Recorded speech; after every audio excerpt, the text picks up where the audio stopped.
Are keeping a close eye on numbers coming in for today's primary runoffs, as you have just a little over 2 hours left now to cast your vote. The big race is for the Republican nomination for Secretary of State, that between Bryan Norris and State Senator Kim Hammer. And tonight, TH11's Maya Ellison gives us a closer look at the first statewide runoff here in a dozen years, as well as some other local races. Maya? The countdown begins for a few candidates to secure their spot in this year's general election.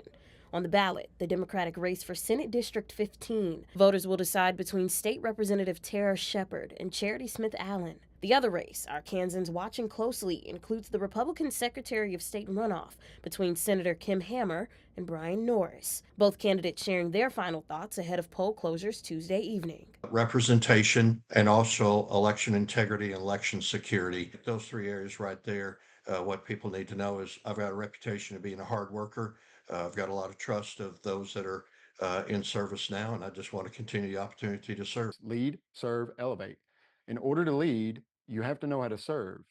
And if you serve well, you'll lead well, and everyone will elevate together. Hammer received endorsements from Governor Sanders, Cole Jester, and U.S. Senator Tom Cotton. Norris explains his stance on voter trust. I want to ensure that you, the people, begin to take ownership back over your body politic, and that you start feeling represented and not ruled. Both candidates did not secure more than 50% of the vote in the Republican primary in early March, making this election crucial. You want your candidate to make it to November, right? So if you're really wanting candidate A to win and be your representative, you need to go out and vote for them today.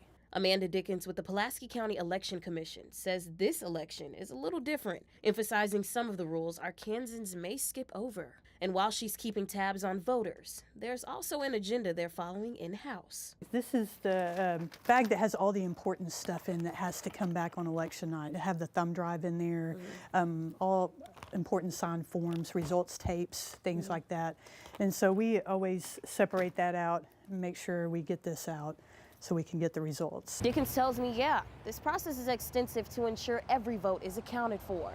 But she says this isn't the final step because everything you see today will only lead them to what's ahead in November.